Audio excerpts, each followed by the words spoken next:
Olá, muito boa tarde para você que nos assiste. O Consulta ao Doutor de hoje vai falar sobre saúde dos olhos. Quem tira as nossas dúvidas é o Dr. Daniel Camelot.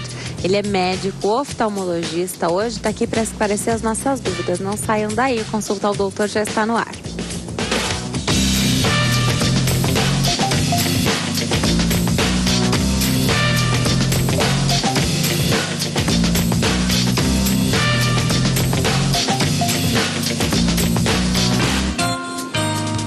Olá para você que nos assiste de qualquer parte do mundo, o Consulta ao Doutor já está no ar. Hoje a gente fala sobre saúde dos olhos, como é importante a gente cuidar muito bem dos nossos olhos, da nossa visão, né? Quantas vezes você vai ao médico aí para cuidar da sua vista, né? Você enxerga bem, não enxerga? Eu sempre acho que quem tem algum probleminha de visão, pessoa que tem miopia, um astigmatismo, qualquer probleminha desse tipo, acaba cuidando um pouquinho mais, porque aí o olho não vai enxergando mais como antes, você tem que passar em consulta com o oftalmo. Já, nosso especialista do dia, Dr. Daniel Camelot, que é médico oftalmologista, tira as nossas dúvidas aqui. Aproveito para convidar você que está em casa, participe deste bate-papo. Você pode fazer isso a partir de agora pelo telefone 0 operadora 11 3337 5886 3337 5886. Hoje eu converso com o Dr. Daniel Camelot. Ele é médico oftalmologista. Obrigada por ter vindo, doutor. Um prazer te receber aqui. Um prazer é meu. Prazer estar aqui com vocês, tirando, esclarecendo dúvidas sobre oftalmologia. Um prazer participar do Consulta ao Doutor, tirar dúvidas de todos os telespectadores. E o que vocês quiserem perguntar, fiquem à vontade. Já tenho muita pergunta aqui, viu? Porque eu coloquei já faz um tempinho o nome do programa, então o tema do programa hoje aqui na nossa página aqui, ó, do Facebook. E aí já tenho muitas perguntas, mas vamos começar. Eu abri o programa falando que as pessoas que têm algum problema, miopia, astigmatismo, uma hipermetropia, às vezes não está enxergando muito bem, elas vão mais vezes, né? Então, o míope, ele vai uma vez por ano, com certeza, ao oftalmo. Às vezes pode até passar um pouquinho mais, mas minha opinião é que não passa de 2 anos. E aí você acaba tendo um acompanhamento, né? Às vezes mais de perto, às vezes mais de longe, mas você sabe quem é o teu oftalmologista, você tem esse contato. Sim. A clínica está lá no seu celular para você ligar e marcar quando preciso for. O óculos não tá bom mais, as lentes acabaram. É verdade isso? Você percebe também? Então, aquelas pessoas que não foram assim tão beneficiadas pela natureza, né? De enxergar perfeitamente, acabam acompanhando um pouquinho mais? Com certeza. A gente vê que os pacientes que procuram com rotina no consultório são esses que têm um problema do óculos, não estão enxergando bem, problema de miopia, hipermetropia, até presbiopia, que é após os 40 anos. Então, muita gente chega falando, doutor, com 50, 60 anos de idade, hoje é a primeira vez que eu passo no oftalmologista. Aí eu falo, a gente não pode passar só quando a gente sente alguma coisa, porque tem algumas doenças oftalmológicas que a gente tem que descobrir antes que tenha o problema. Porque se a gente for descobrir já com um problema muito avançado, que é quando a pessoa vai perceber, a gente não vai conseguir mais reverter o problema. Então, algumas doenças oftalmológicas, como glaucoma, até como descolamento de retina na fase inicial, algumas alterações retinianas que a gente pode detectar antes e evitar que isso piore, o diabetes, que deve ser feito anualmente, no mínimo, o exame, a gente tem que evitar que aconteça um problema maior no futuro. Então, diversas doenças devem ser detectadas antes de chegarem no estágio muito avançado. Agora, me preocupa um pouquinho, você falou desse problema de visão que acontece a partir dos 40 anos, que é presbiopia. Não sei se ainda vende, mas vendia nas farmácias uns óculos que estão prontos, não foi feito especialmente para você, aquele óculos, né? Não segue a recomendação, porque não é só o grau do óculos. Eu vejo, às vezes muda a angulação. Sim, né? Tem um astigmatismo aqui. Então não foi feito para você aquilo, né? Então, ideal a gente sabe que não é, né? Mas algumas pessoas, não sei se vende ainda, como eu disse, mas compravam esses óculos. É perigo isso? Então, primeiro, porque a pessoa chega no consultório o senhor já usa óculos, a senhora já usa óculos? Eu uso, mas eu tenho esse aqui que eu comprei numa farmácia e apresenta aquele óculos pequenininho. Aí eu explico que ele vai quebrar um galho, só que primeiro problema, ele vai lá na ótica, coloca o óculos, está enxergando tudo e não vai avaliar se tem glaucoma, não vai dilatar o olho para ver se tem algum problema na retina, então pode deixar passar alguns problemas graves. Então, primeiro ponto é esse. Segundo, é que esses óculos de farmácia que tem para vender, eles têm um grau igual nos dois olhos. E às vezes a pessoa tem um grau diferente de olho para o outro. Às vezes a pessoa tem astigmatismo, que é o eixo é diferente de uma pessoa para outra. Isso que eu falei. É isso que você falou. Eixo diferente. É o eixo. É no astigmatismo. No astigmatismo. Então isso tudo, na hora que você vai colocar aquele óculos, ele vai quebrar um galho, mas vai ficar mais forte às vezes do que eu preciso. Aí ele vai lá, faz um óculos de 3. Na idade dele, na verdade, tem que usar um de 2. Ele está pegando os papéis para ali aqui perto.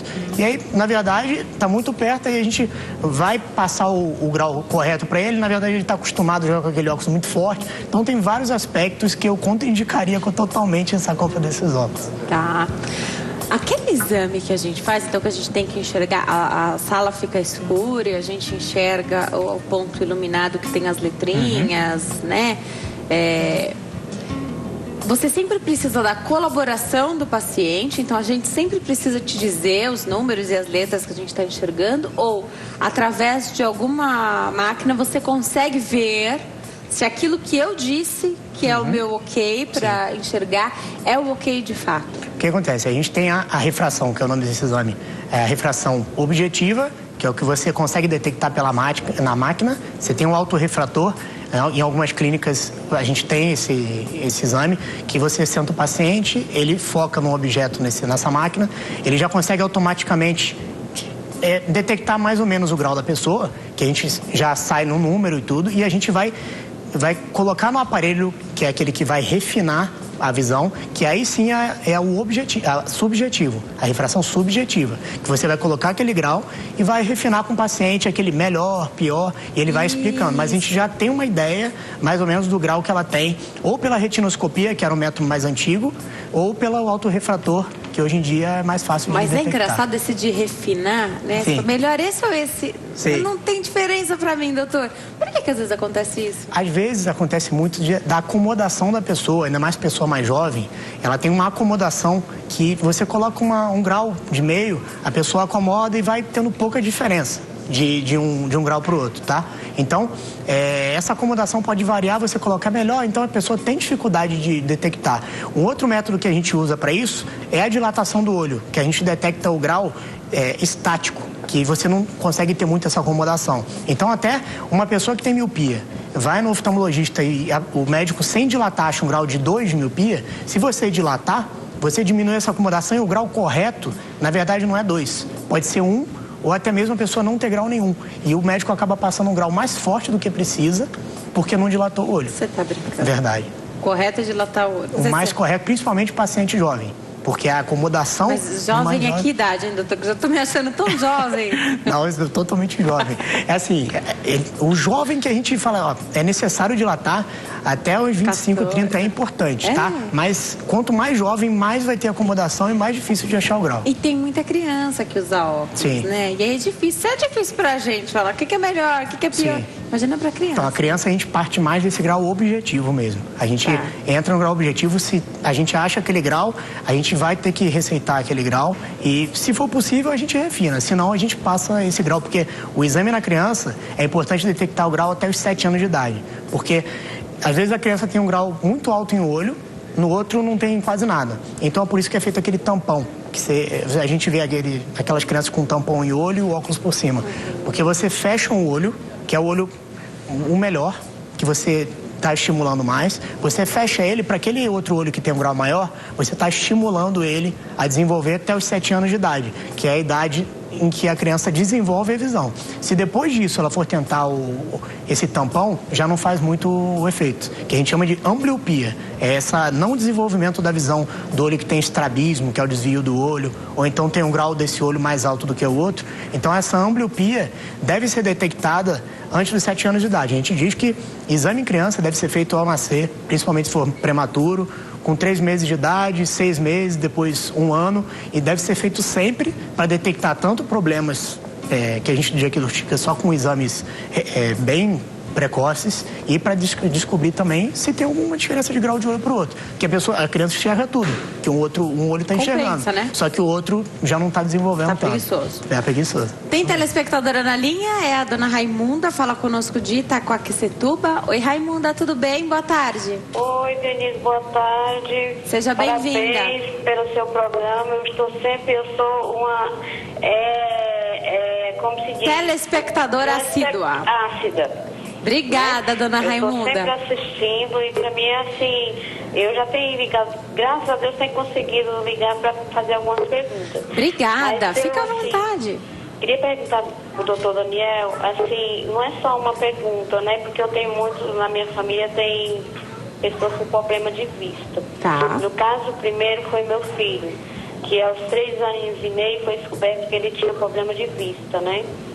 E agora, após aos quase 30 anos, ele tem estigmatismo, tem miopia, né? Ele não enxergava de longe, né? Só de perto, e muito perto de ser um óculos, ele só via vultos, né?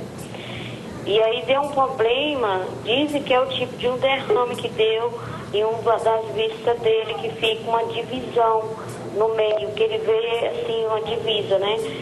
Aí foi feito um tratamento que foi colocado, aplicado, não sei que tipo de medicamento foi aplicado no olho dele, né, para ver se voltava ao normal. Só que não voltou. E como ele não enxergava quase nada, também ele foi tirado para essa especialista do olho e foi colocado uma lente por dentro do olho, né? E ele ficou assim, de um olho, ele enxerga até a vista do que ele não enxergava para perto, ele enxerga até bem agora. Mas, por exemplo, o outro que deu o tipo do derrame não teve recuperação. Aí a médica falou que ele poderia estar fazendo outras aplicações.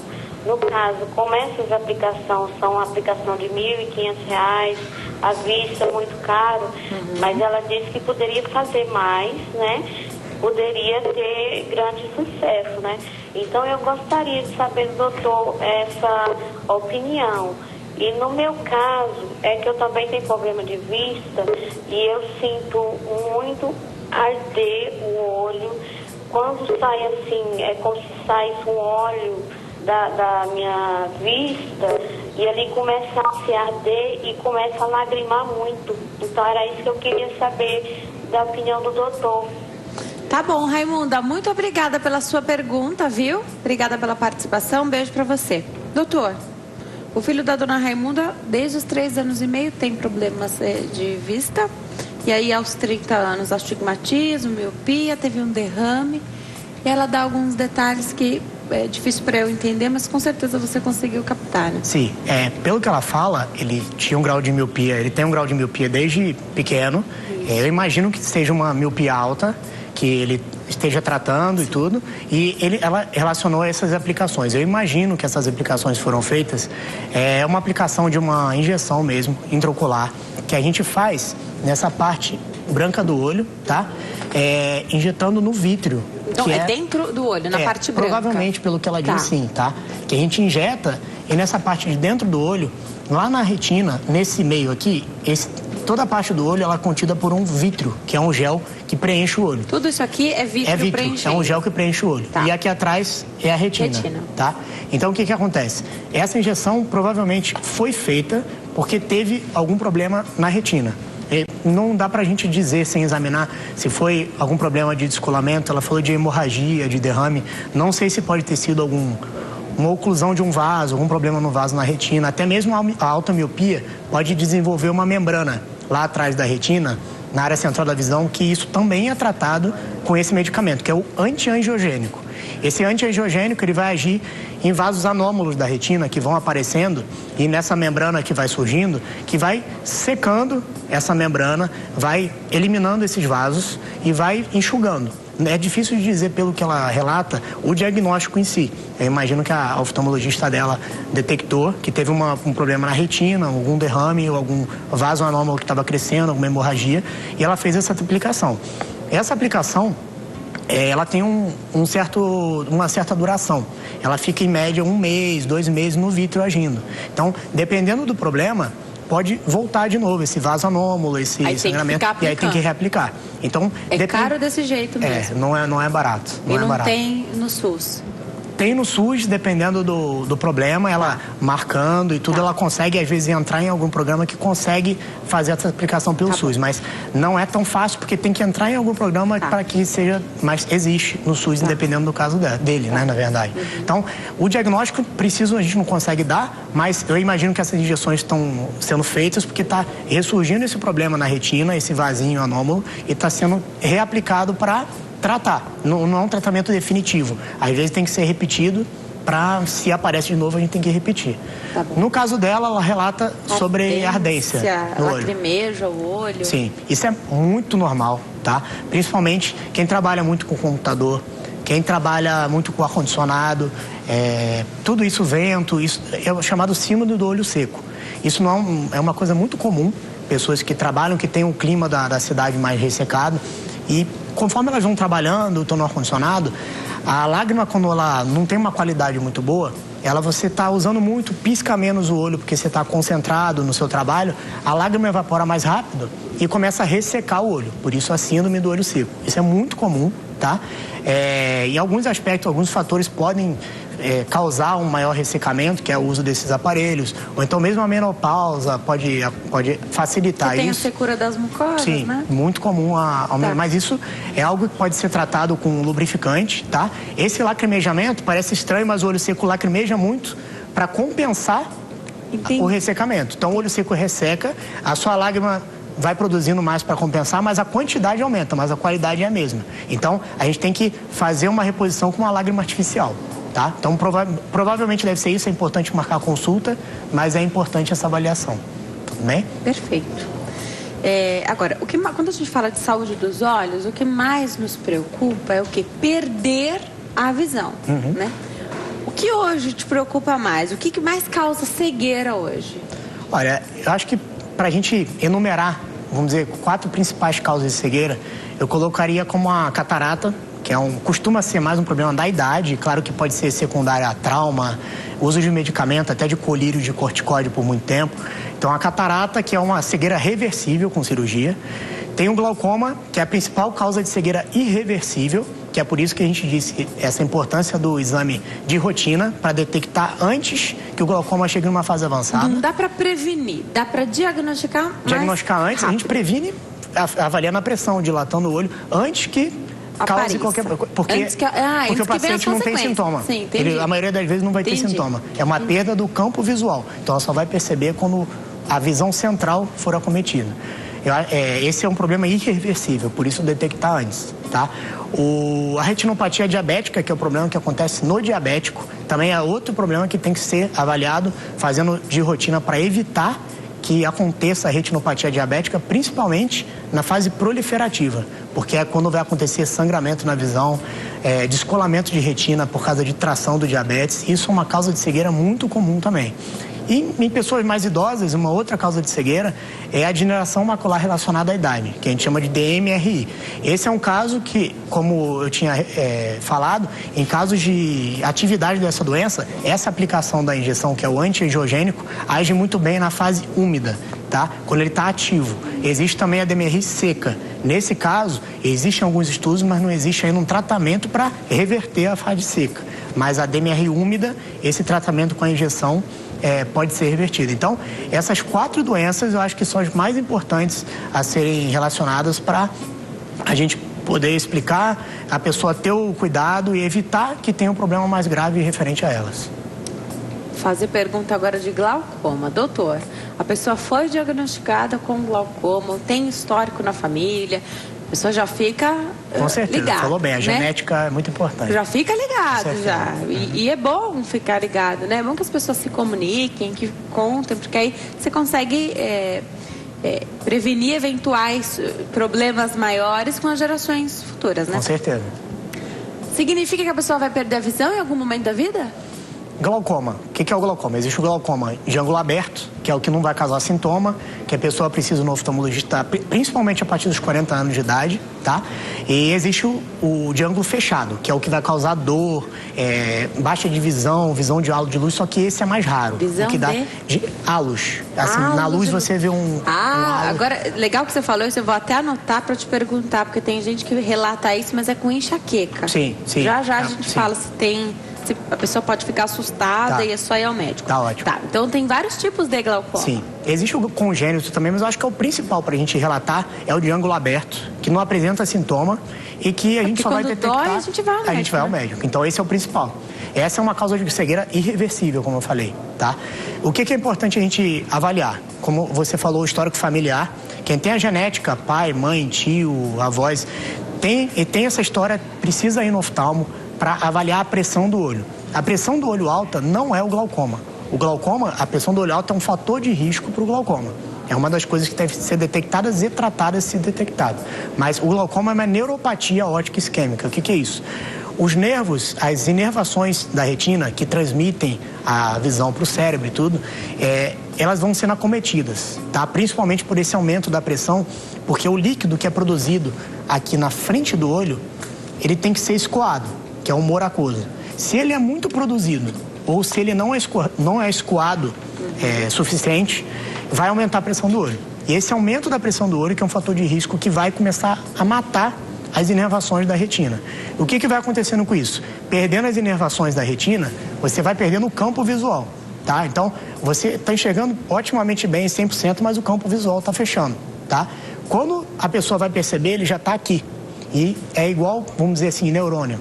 Se você perdeu, não tem como recuperar. Então, é importante detectar quando ele está começando. Tá? Detectei quando está começando. Tá. Vou fazer esse tratamento. Já você me fala. Com certeza. Se a pessoa vai... De quanto tempo tem que ir ao médico e se o medo é sempre perder a visão. Se a pessoa pode viver até o final da vida dela fazendo esse controle e enxergando bem, tá? Tem telespectadora na linha, eu falo agora com a Maria do Carmo, do Rio Grande do Sul. Oi, Maria do Carmo, tudo bem? Boa tarde. Tudo bem. Eu não sei se eu vou fugir ao assunto, mas eu acredito que não. Com relação aos optometristas, eu trabalhei anos e anos na vigilância sanitária e nós tivemos um problema enorme com relação a isso há muitos anos, mas pelo que eu saiba, eles continuam atuando, né? E eu gostaria de saber o que eles podem e o que não podem. Excelente pergunta, Maria do Carmo. Pode continuar. Curam os optometristas, inclusive eles trabalham meio que escondido, né? Com óticas na frente, receitando os seus óculos, enfim. E eu acho isso muito importante para que as pessoas tenham conhecimento disso. Com certeza. Eu queria saber o principal, o que eles podem e o que não podem. Muito obrigada, o programa de vocês é excelente. Obrigada, Maria do Carmo. A gente que agradece aqui seu carinho e sua companhia todo dia. Um beijo para você. Doutor, essa pergunta é fabulosa, porque à frente de um programa de saúde, eu me sinto um pouco, às vezes, fiscal também de algumas... de algumas ações ali, algumas movimentações que a gente sabe que talvez eles não devia estar ali, né? Sim. Tem gente que acha que foi ao médico e na verdade foi na ótica e fez a consulta com esse outro profissional que não é um médico, oftalmologista. O que acontece? O optometrista, ele tem que ser um ajudante do oftalmologista, se ele for atuar nessa área, tá? Muitos optometristas, ou se não for optometrista, eles agem se passando como oftalmologista. Então, o que acontece? Chega numa ótica, qual é o intuito de algumas óticas que não agem corretamente?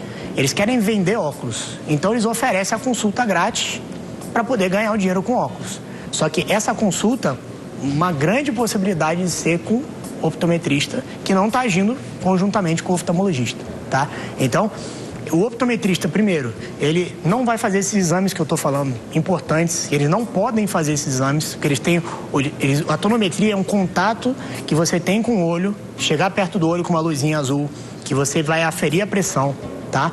O fundo de olho você precisa pingar um colírio para olhar a retina, fazer o fundo de olho e detectar todos esses problemas que eu falei, que são doenças que não causam problema na visão. Então, eles, na verdade, eles podem ajudar a gente em alguns aspectos, mas eles não podem receitar, eles não podem fazer um exame de tonometria, fundo de olho, eles têm que ajudar a gente no consultório, vamos dizer. Só que muitas vezes a ótica se utiliza disso para poder conseguir vender óculos. Ele não detecta esses problemas e aí a pessoa sai enxergando, fica feliz, faz o óculos, só que os problemas mesmo importantes de detectar, que o oftalmologista que se formou em medicina e tudo, não vai detectar. Então, tem que tomar cuidado com quem vocês estão passando. Então, para a gente resumir, o médico oftalmologista, dentre muitas coisas que ele vai fazer, de um rastreio aí, de pedir um histórico, né, conversar com você, fazer aquela famosa anamnese, que é te fazer um monte de pergunta para você responder, para ele ver se você se encaixa em algum grupo de risco ou não.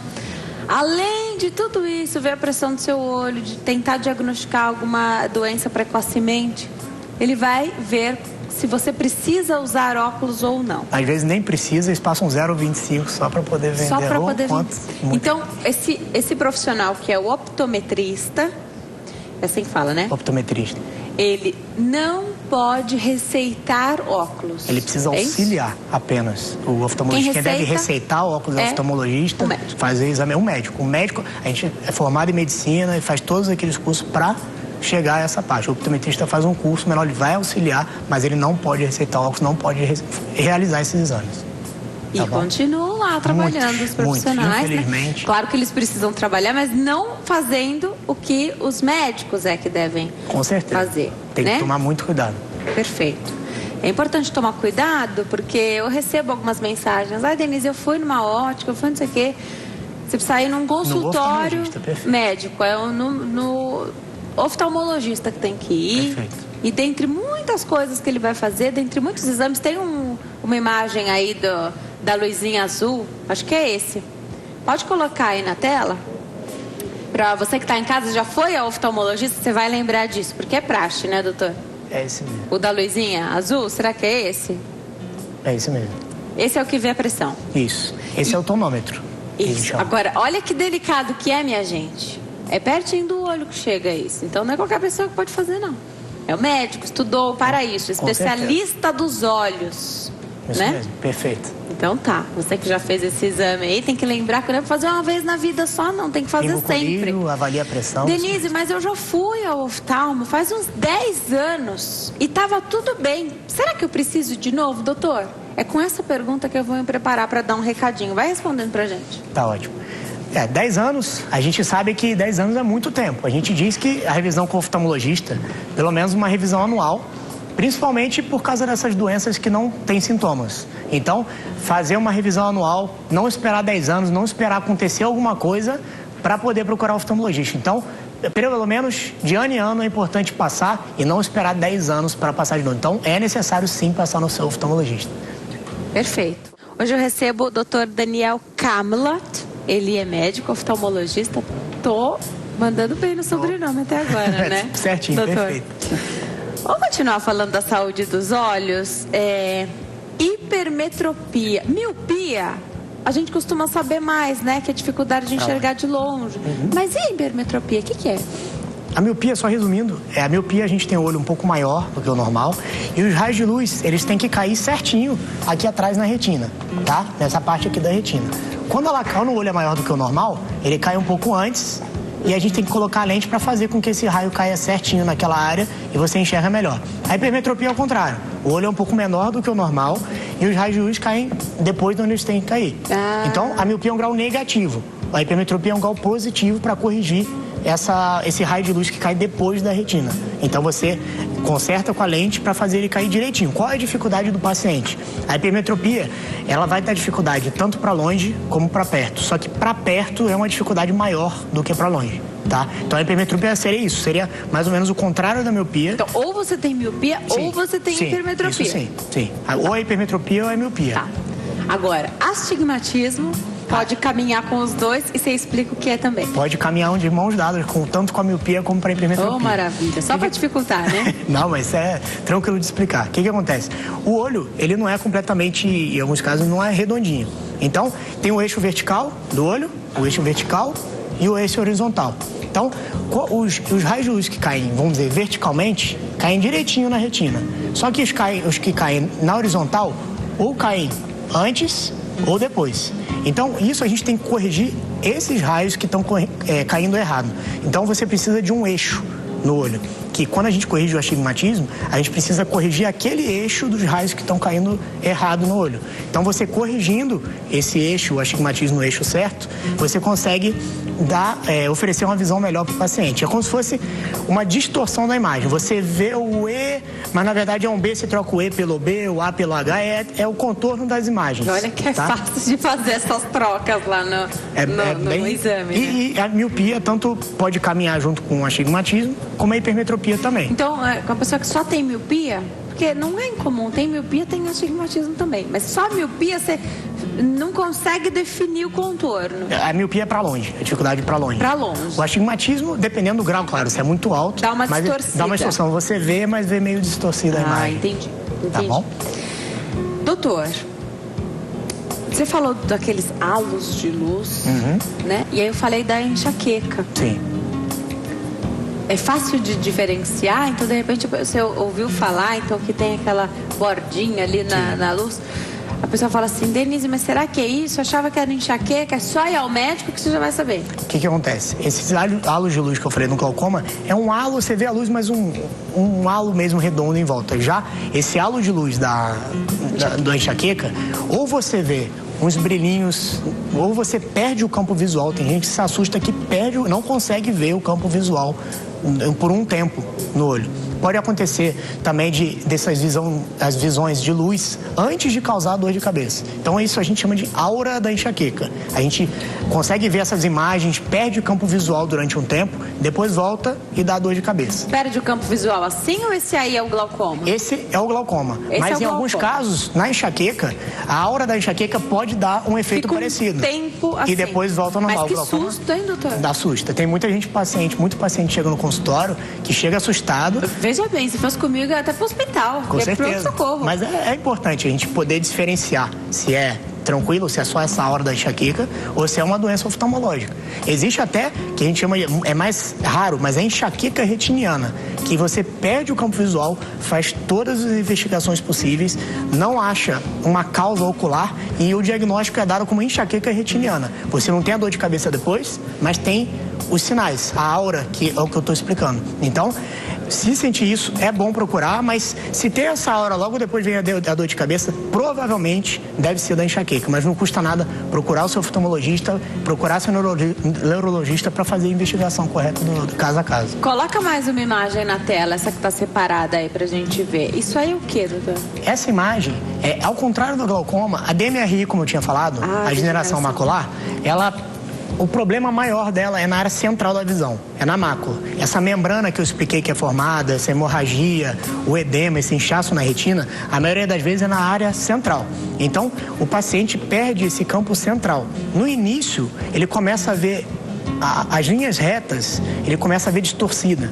Então, isso pode ser alguma alteração na mácula, que é a área central da visão. Então, sentindo isso, também é bom marcar para ver se não é um problema macular. Tanto a degeneração macular, como a membrana epirretiniana, um buraco macular, existem diversas doenças, tá? Mas eu acho que é importante da gente citar aqui essa DMRI, que é a degeneração macular relacionada à idade, que tem a do tipo seco, o do tipo úmido, e do úmido tem esse tratamento que eu expliquei antes, com esse antiangiogênico, que seca esses vasos, para evitar que causa esse escotoma, que é essa mancha na central da visão. Porque se chegar a formar uma cicatriz, não tratando isso, a cicatriz não tem, por enquanto, uma reversão. Agora, a parte ativa, quando tem hemorragia, quando tem inchaço na retina, edema, aí essa aplicação dessa injeção consegue tratar. Tá? E esse problema da degeneração macular é importante também sempre passar em consulta, é mais comum em idosos, em fumantes, e a genética também é importante ser investigada. São os principais fatores de risco para a DMRI, tá bom? O Manuel da Bahia ligou para cá, ele tem problema na retina. Acredito eu que já esteja muito bem acompanhado e que ele saiba exatamente qual é o problema que ele tem, só que ele, quando fala de cirurgia, gera um medo, né? Sim. Aí ele perguntou se tudo bem fazer cirurgia. Tem cirurgia que é para o tratamento das doenças da retina, né? Sim, com certeza, com certeza. Existem diversas cirurgias de retina. Podem ser a gente tem a introflexão escleral, que é em caso de descolamento de retina, que você passa uma faixa de silicone em volta do olho para ela apertar e, no caso do descolamento, uma cinta de silicone, que se você tiver um buraquinho na retina, que está entrando líquido por ali e descolando a retina, isso é o descolamento de retina. Você, passando essa cinta, dependendo de caso para caso, ela consegue resolver. Mas em alguns casos, essa cinta não resolve. É necessário fazer a vitrectomia. E essa vitrectomia é feita limpando esse vítreo. Tira todo o vítreo, tudo isso aqui é vítreo. Tudo isso tira isso. Vamos dizer, um caso de sangramento. Esse sangramento não está melhorando por causa do diabetes, algum problema de sangramento na retina. Esse vítreo suja, a gente tem que entrar, fazer uma limpeza desse vítreo, tá? Depois que limpou esse vítreo, você substitui ou com gás, que ele consegue ele sai sozinho, e o óleo de silicone em casos mais graves que você precisa fazer uma outra cirurgia para tirar, tá? E você faz laser também em caso de necessidade, tanto em diabético como descolamento de retina. Você faz laser para impermeabilizar em volta dessas lesões de buraquinho, no caso do descolamento. E o laser no diabético é para esses vasinhos que estão chamados neovasos, que surgem na retinopatia diabética, numa fase mais avançada, eles vêm com uma isquemia, com a falta de oxigenação. Então a retina tenta produzir vasos para compensar isso. Só que esses vasos, na verdade, não são benéficos. Então a gente faz o laser para regredir esses vasos. Agora, com o laser a gente consegue entender como é que funciona, mas na cirurgia, não são cirurgias que vão abrir, é tudo com injeção. Não, a injeção é um procedimento, tá? A cirurgia não. A cirurgia a gente tem que... a vitrectomia, a gente precisa entrar com 3 aparelhinhos nessa parte branca. A gente tem que colocar uma lente para enxergar. É uma cirurgia que não é simples, ela é delicada, então por isso tem que ser muito bem estudado a indicação. Com especialista para Você é especialista em retina. Uhum. Você é um especialista em retina. Uhum. Agora, doutor, riscos dessa cirurgia? Vamos dizer, o descolamento de retina. Toda cirurgia tem risco, a gente sabe. Não fazer também tem risco do descolamento de retina. Com certeza. A cirurgia de retina, vamos dizer, é uma das cirurgias mais complicadas e delicadas na oftalmologia. Então, assim, elas têm os riscos.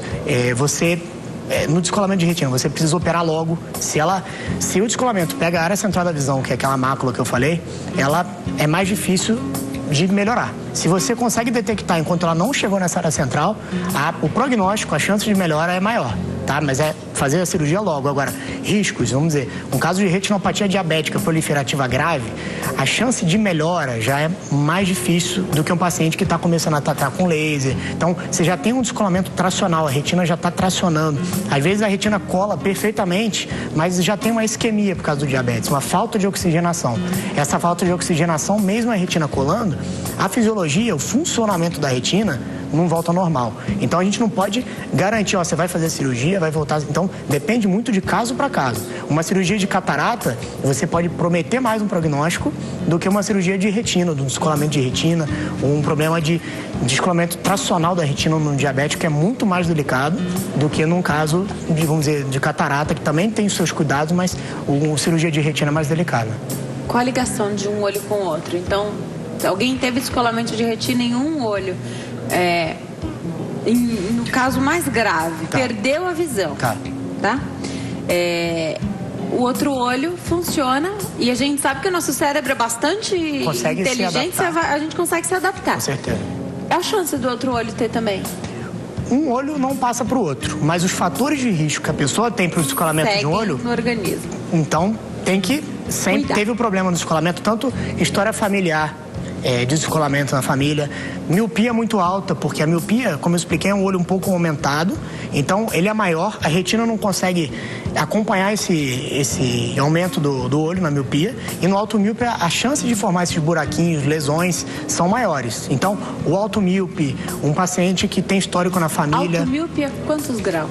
Vamos acima de... Acho que miopia a gente sempre tem que considerar, sempre tem que dilatar o olho, tanto pela acomodação como pelo fundo de olho. Mas vamos dizer que acima de 3, 6 já é um alto míope que a gente tem que tomar muito cuidado, tá? Então, a gente deve investigar a retina. Quem teve um problema de descolamento em um olho pode ter é mais comum de acontecer no outro olho do que pessoas que nunca tiveram. É como se fosse um fator de risco, mas não quer dizer que tendo nesse olho vai ter no outro, no contralateral. O importante é fazer o exame de rotina para evitar qualquer problema no olho único, no olho contralateral, tá bom? Vivi Cidreira pergunta, doutor, miopia depois dos 35 anos, tem como operar? Aí não sei se surgiu depois dos 35 ou se ela quer saber se depois dos 35 opera.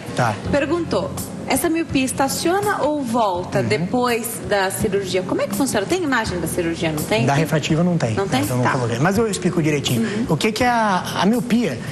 Mais ou menos, é sempre a gente dar uma média. Mais ou menos até os 25 ela pode aumentar. Mas existem casos que pode aparecer uma diferença depois disso. Só que precisa ser bem detectado com até os 25, com essa dilatação do olho, para você não passar um grau de miopia maior do que tem. Então, às vezes, a pessoa acha que está tendo miopia depois desse tempo, mas na verdade não tem, porque está acomodando na hora do exame. Dizem que o míope gosta de grau. É isso é acomodação, perfeito, é isso. Quero saber se é verdade, se você usar um óculos tem um pouco mais do que o grau que você usa. Perfeito. Ah, tá bom assim. Vai respondendo enquanto eu caminho para dar um recadinho. Se é verdade que míope gosta de grau. E da história da cirurgia, se pode voltar depois da cirurgia. Tá.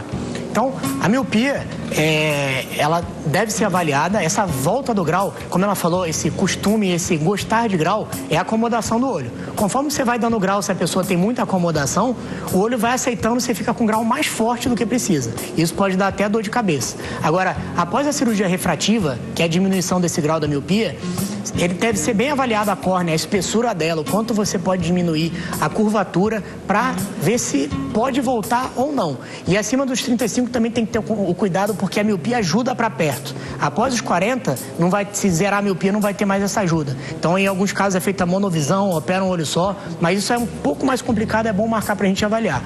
Conforme for ao longo do programa, eu vou explicando melhor essa parte. Perfeito. É bom lembrar que tem contraindicação também para essa cirurgia da miopia, né? Já o doutor explica pra gente. Nós estamos de volta ao Consulta ao Doutor de hoje, falar sobre saúde dos olhos. E olha, tem tema pra gente falar sobre esse assunto aqui. Eu já recebo o Dr. Daniel Camelot. Ele é médico oftalmologista, especialista em retina. Doutor, vamos acabar com um mito que existe. É verdade, mito ou verdade que uma pessoa que precisa usar óculos, mas não quer, tem 0,25, meio, cada um sabe onde que aperta o sapato, né? Para uns faz mais diferença, para outros não faz tanto, depende da atividade. A pessoa fala, não, eu não quero usar óculos. Vai aumentar o grau dela porque ela não usou óculos? Não vai aumentar o grau. O que o óculos faz? Faz você enxergar melhor, não ter dor de cabeça. Só que o aumento do grau é o organismo que vai aumentar. Isso não é o óculos não é um tratamento, não vai fazer diminuir o grau.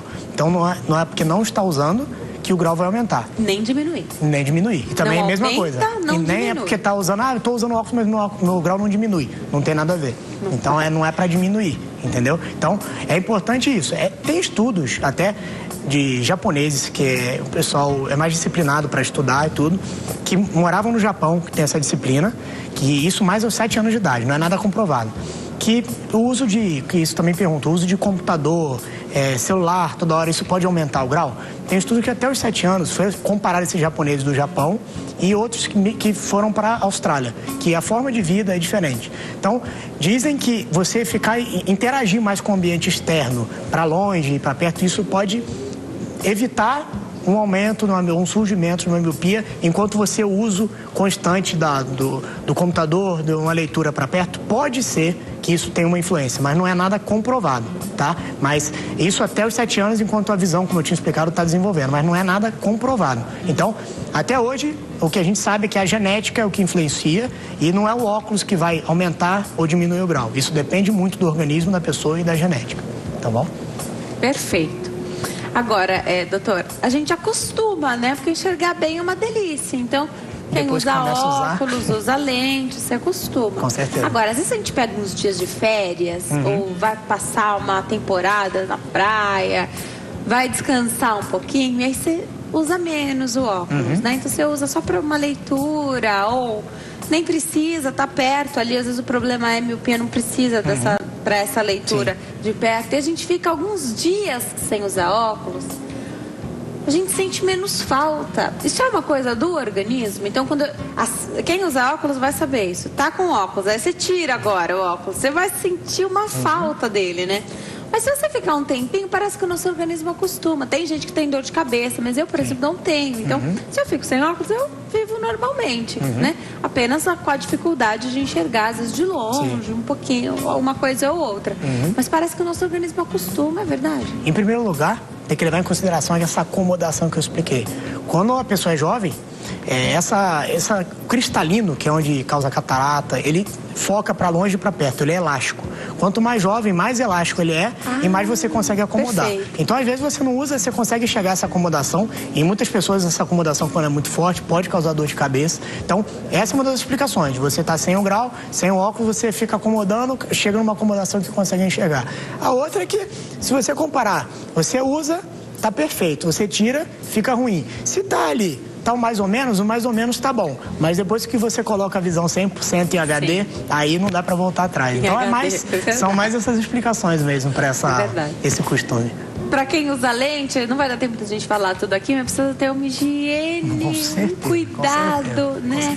Porque mesmo fazendo tudo certinho, às vezes o olho parece que se irrita com a lente, eles brigam, né? Separa, termina o casamento. Com certeza. Aí o olho não quer nunca mais ver a lente. A lente resseca o olho, às vezes tem uma alergia à lente, e é aquele cuidado, né? Se você limpa com soro, com água corrente, isso é muito perigoso, não mata a bactéria. Tem que ser com um produto com aquele para produtinho lente, que mata a bactéria. Não dormir com a lente, isso é muito importante. Sempre trocar aquele produtinho, limpar a caixinha. Com certeza. Se a pessoa não tem paciência, é melhor não usar lente para evitar um problema que não teria se não usasse. Agora, se é cuidadoso, aí já não tem problema. As descartáveis, doutor, é para usar.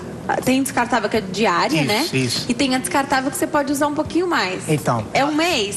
Eu sempre levo em consideração aquilo. Tá escrito um mês, eu acho que você tem que usar um mês. Porque tanto o uso como o prazo da lente também. Então, se a lente descartável é um mês, é tentar usar um mês, tá? Não então, extrapolar. Tem gente que usa 4 meses porque eu uso só um dia na semana, mas aí o prazo da lente também. Então, tem que tomar cuidado com isso. Perfeito, mas eu perguntei, porque às vezes tem médico que fala, melhor usar só 15 dias. Mas, gente, o fabricante está garantindo ali um mês. Eu acho que se garante o mês, tem aquela segurança, a lente é boa, eu acho que se tem um mês, pode usar um mês.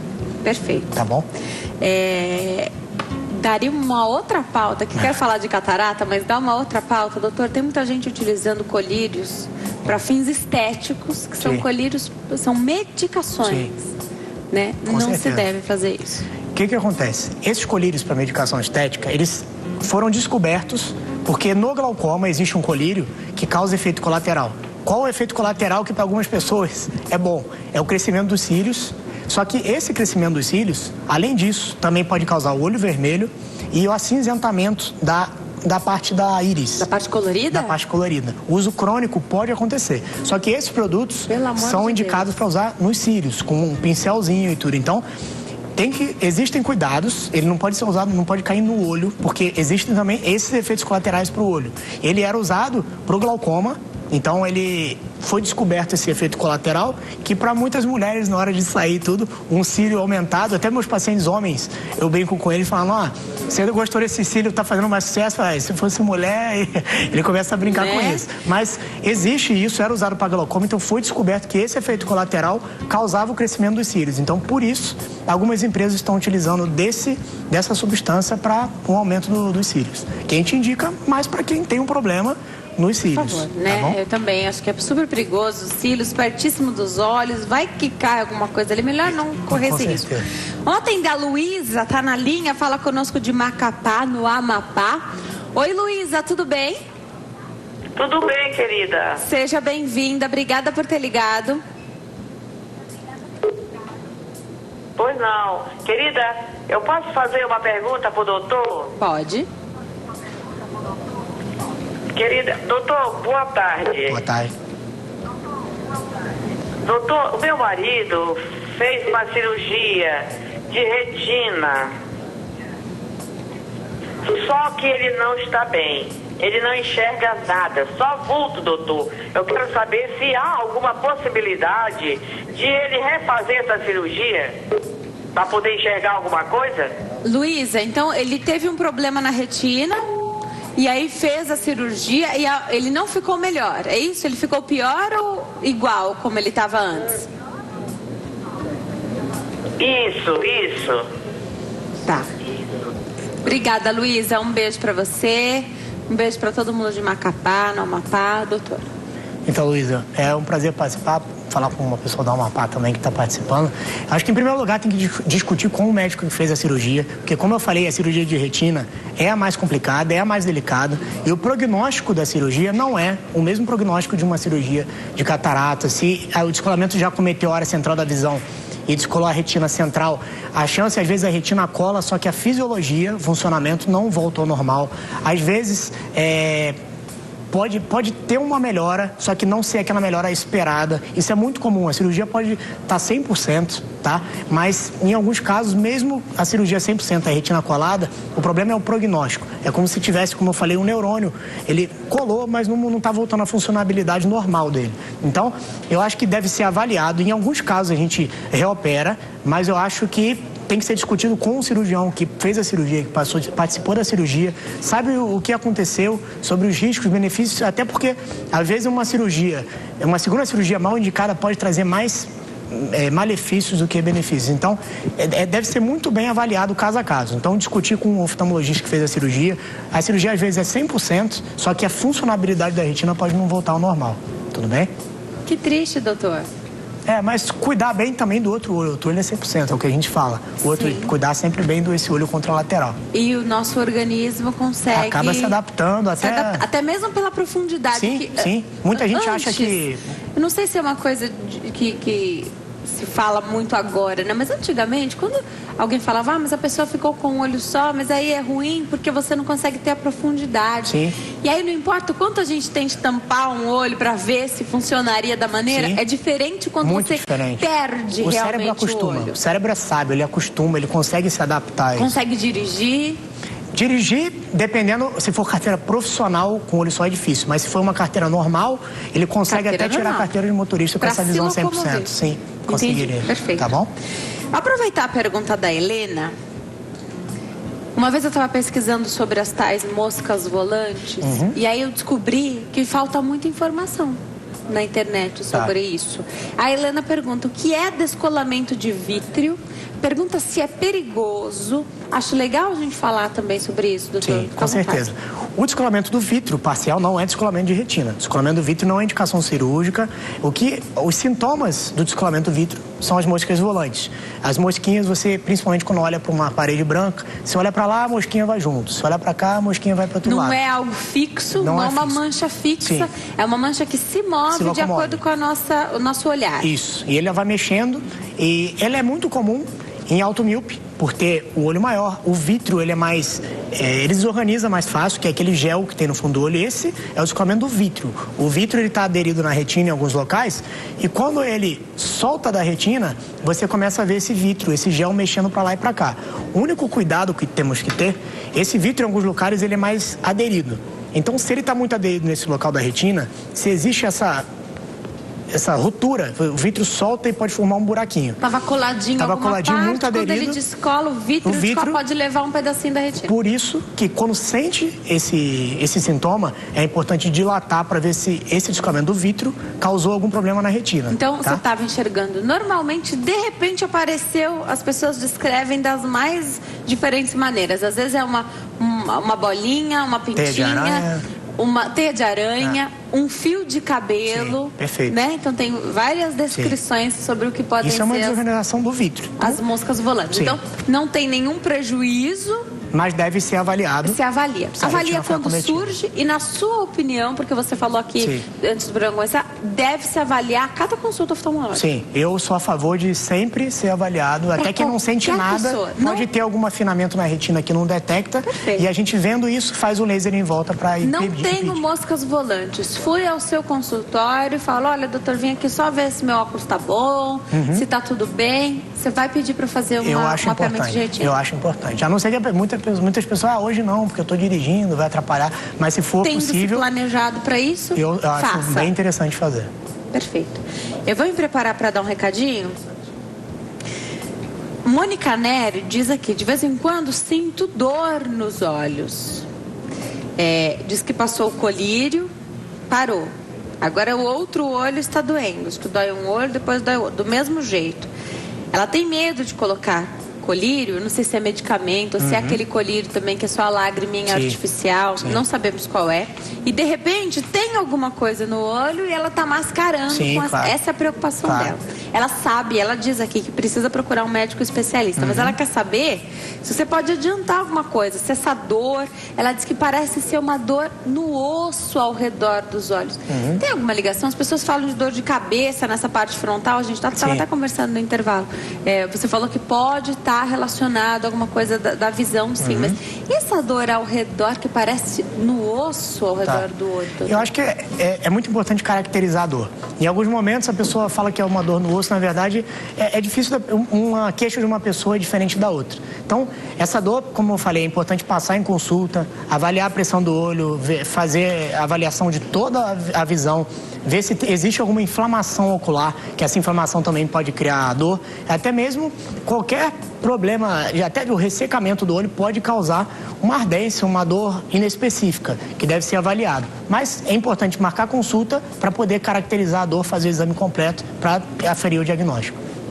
Eu volto para a gente mostrar um pouquinho da cirurgia de catarata, já. Vou voltar para o bate-papo com o doutor. Doutor, você trouxe imagens aqui para a gente ver a cirurgia da catarata. Eu vou pedir para a nossa produção preparar aí para a gente colocar no ar. Muitas pessoas têm medo de fazer cirurgias nos olhos. Claro, a gente consegue compreender. A cirurgia da catarata é uma daquelas que você opera só um olho, só o olho que está pior, e depois você opera o outro, doutor? Sim. Eu sou a favor de sempre operar o olho pior. Para qualquer coisa, né? Sim, sempre um olho de cada vez. A cirurgia refrativa do grau, em alguns casos a gente pode fazer binocular. A refrativa é aquela que é para diminuir o grau. Agora, cirurgia de catarata, retina... menos perigosa, então, essa refrativa? Sim, com certeza. Hoje em dia, a tecnologia... Antigamente, não era tão segura. Não era, com certeza. Assim. Antes era feito com um bisturi de diamante, que hoje em dia, depois de 10 anos, descobriu-se que a miopia virou uma hipermetropia em vários casos. Depois de 10 anos foi descoberto isso. Que aquela cirurgia com bisturi de diamante, descobriram-se efeitos colaterais dela. Então, mas agora a laser e tudo, os efeitos e os cuidados, assim, ela é mais segura, tá? A cirurgia de catarata também é uma cirurgia muito segura hoje em dia. A tecnologia permite pra gente fazer uma cirurgia com anestesia tópica, com colírio, em muitos casos. Pode colocar na tela a imagem da cirurgia? Pode colocar essa mesmo aí que a gente está vendo aqui? Isso. Então, aí como a gente pode ver, em muitos casos, na maioria dos casos, a gente consegue fazer uma cirurgia com anestesia tópica. A gente ceda um pouquinho o paciente para ficar tranquilo, faz uma anestesia tópica, tá? Porque não é brincadeira, você vai ficar... Nosso olho vai ter que ficar aberto, né? Durante a gente coloca um bléfaro, que a gente chama, que é um aparelho que deixa aberto o olho. A gente pinga um colírio para dilatar. E não dá aquela aflição de olho seco? Não, até porque a pessoa está sedada. Então, não está sentindo nada. Na maioria dos casos, acorda e nem lembra de mais nada. Então, é bem tranquilo. O que é essa cirurgia? A cirurgia de catarata, hoje em dia, ela é feita a facomulsificação, com implante de lente intraocular. O que é isso? A catarata, como eu expliquei, o cristalino, que é aquela lente que a gente tem dentro do olho, aqui, nesse espaço intermediário, a gente tem essa lentezinha. É isso aí que é quando fica ruim, isso aí que fica... Deixa eu pegar. Essa lentezinha aqui, você vê, ela é transparente. Ela fica um intermediário entre a retina e a córnea, tá? tá? Então, essa cristalina, essa lente, começa a opacificar. Então, o que a gente precisa fazer? Não adianta a gente pingar colírio, não adianta a gente usar colírio milagroso que existe aí. Então, precisa fazer cirurgia... Tem até isso que as pessoas falam? Tem várias invenções que... Mas ainda não, por enquanto, ainda não. Nada... Então, ela é uma lente transparente que todas as imagens que passam por ela caem na retina perfeitas. Então, como a gente pode ver, tem uma imagem que ela passou pode colocar. Essa imagem? Dá pra ver como é que a pessoa enxerga. Uma ideia mais ou menos. A gente vê que a primeira imagem, ela é nítida, todos os raios que passam pelo olho conseguem cair direitinho na retina. Já a segunda é um começo de catarata. Fica uma imagem embaçada, é claro que quanto mais avançado estiver, vai embaçar mais, e os raios já começam a não cair certinho igual da anterior, porque começa a opacificar. Então, essa opacificação a gente precisa tirar dali, limpar. Como é feita a cirurgia? Essa facoemulsificação é um aparelho que consegue quebrar em vários pedacinhos essa parte de dentro, tá? A gente só mantém a cápsula posterior, que protege essa parte de dentro. Que tá opaco é o de cima. A gente abre essa parte da cápsula anterior para poder ter acesso. E hoje em dia existe um aparelho chamado Femtosecond, que até consegue fazer isso a laser, tá? Mas a cirurgia laser falada é a facoemulsificação, que antes falava cirurgia laser. É essa, só que hoje em dia é usado um laser para fazer um corte mais preciso e conseguir ter acesso. Então, é quebrado essa parte que está suja e aspirado com o aparelho, e depois que é aspirado a gente implanta uma lente no lugar dessa onde está suja, no mesmo local, ela limpinha, que vai fazer o papel desse cristalino. Essa lente implantada, existem vários tipos. Existe a monofocal, que ela vai conseguir corrigir o grau ou diminuir o grau para longe, só que a pessoa continua dosando o grau de perto. Existe a lente tórica, para quem tem astigmatismo, que a gente estava comentando. Essa lente é implantada, só que ela tem algumas marcações que ela é colocada no eixo direitinho, e aí colocando ela no eixo ela consegue corrigir também o astigmatismo. E existe a lente multifocal, que ela vai corrigir para longe e para perto. Só que, na minha opinião, a gente tem que escolher muito bem o paciente para implantar multifocal, porque existem pacientes que não se adaptam e não têm aquela característica de implantar. Então, sendo bem indicado, essa multifocal é muito bem aceita, porque ela não vai precisar de óculos nem para longe nem para perto. Mas se não for um paciente muito bem indicado, ele pode ter problema com essa lente. Então, tem que ser feito um estudo, anamnese, tudo o que a gente estava conversando, antes de indicar a cirurgia com essa lente multifocal, para evitar problemas. Mas a cirurgia de catarata hoje em dia, na maioria dos casos, a gente não precisa suturar. A gente faz uma incisão autocelante que fecha sem precisar dar ponto. Então, tem imagem das lentes também, pode colocar no ar. Nós temos 2 minutinhos, doutor, para encerrar o programa. Da lente é um pouquinho anterior. Pode colocar. Essa injeção. Aí, essa lente, né? Não sei se vocês conseguem ver, a anterior, ela é multifocal, ela tem vários halos. Tá bom. E dependendo da localização do halo, um é para longe, outro para perto. Então ele consegue ir intercalando e oferecer essa visão de longe e de perto para paciente. Perfeito. Tá bom? Então hoje a gente tem bastante... Na verdade, daria pra gente ficar aqui a semana inteira falando sobre saúde. Um olho tão olhos, pequenininho tem tanta coisa, né? Tanta coisa.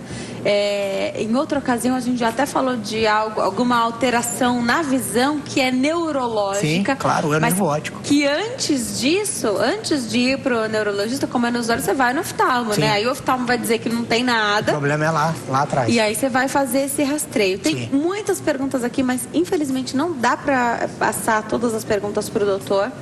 O que eu vou fazer para vocês é o seguinte: eu vou deixar o e-mail do doutor, contato@clock.com.br, contato@clock.com.br, o site www.clockoftalmologia.com.br, clockoftalmologia.com.br, no Facebook Oftalmologia Clock. Super fácil de encontrar também para ler os artigos, ler textos sobre os assuntos relacionados à oftalmologia. Agradeço, doutor, volte sempre, porque o nosso tempo já acabou. E eu sei que as pessoas vão me cobrar, que não deu tempo de fazer todas as perguntas. E como eu coloquei o tema muito antes no ar, eu tenho uma quantidade muito grande aqui de perguntas. Mandem para o doutor, tá bom? contato@clock.com.br, que ele vai receber suas mensagens. Doutor, obrigada por ter vindo. Obrigada por trazer aqui um olhinho para a gente poder entender como é que funciona. Estruturas pequenas e tão complexas, né? Com certeza, é muito complexo. Obrigada, doutor. Eu agradeço o convite, vou estar sempre à disposição para, se vocês precisarem de qualquer dúvida, qualquer outra elucidação. E eu acho que qualquer dúvida, a gente vai ser um prazer. Volta, que a gente novamente. sempre precisa falar para cuidar melhor dos nossos olhos. Faz quanto tempo que você não vai ao oftalmologista? Tem que ir lá, tem que ser amigo do oftalmo, né? Vai lá, já conversa um pouquinho, faz os exames que precisa de rotina. Obrigada, doutor. Obrigada a você que nos assiste todas as tardes, que escolhe assistir ao Consulta ao Doutor. É sempre uma alegria muito grande ter você aí do outro lado. Fiquem com Deus, a gente se vê amanhã. Tchau.